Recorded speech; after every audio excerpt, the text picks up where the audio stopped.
And joining us to discuss some of the latest developments in the case is criminologist Casey Jordan. Great to see you, Casey. Good to be here. And it sounds like, from everybody's depiction of this story, that they're really honing in here on Terry, the ex-mother, or the ex-wife of his father, rather. I'm sorry.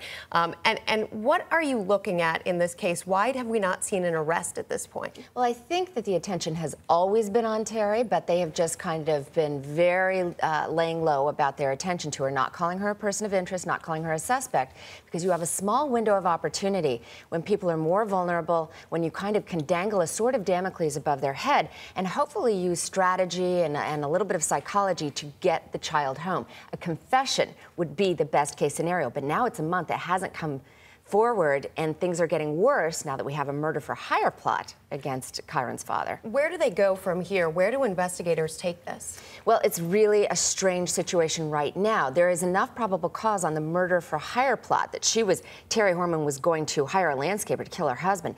Enough evidence there that they've given that order of protection.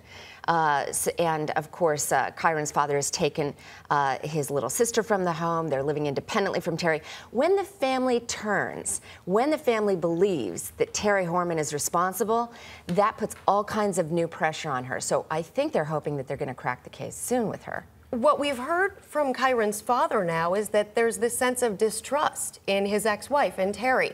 Why do investigators think then that his father would let her take care of the child? Well, he's talking about how her behavior became a little erratic after the birth of her daughter about 1.5 years ago.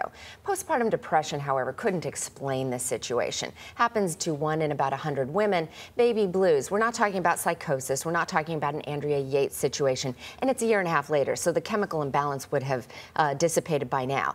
I think he's just full of regret and retrospection in terms of why didn't I notice this sooner? He's feeling guilty that he let his new wife take care of his son because he now believes that she could be responsible for his disappearance. In these abduction cases of children, is it usually one individual acting alone, or are they usually in cahoots with somebody else? This one is in the media because it's a very odd duck in criminology. You don't usually see cases like this.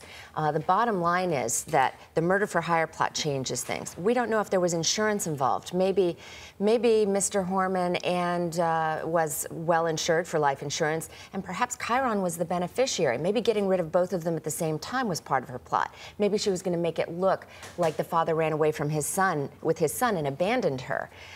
We don't know, but everything about this is strange. Nothing fits normal child abductions, which is why it's so interesting. And we're so interested to have you here to explain it all. Casey Jordan, thank you. Great to be here. Thanks for being with us. A lot happens early on The Early Show, weekday mornings on CBS.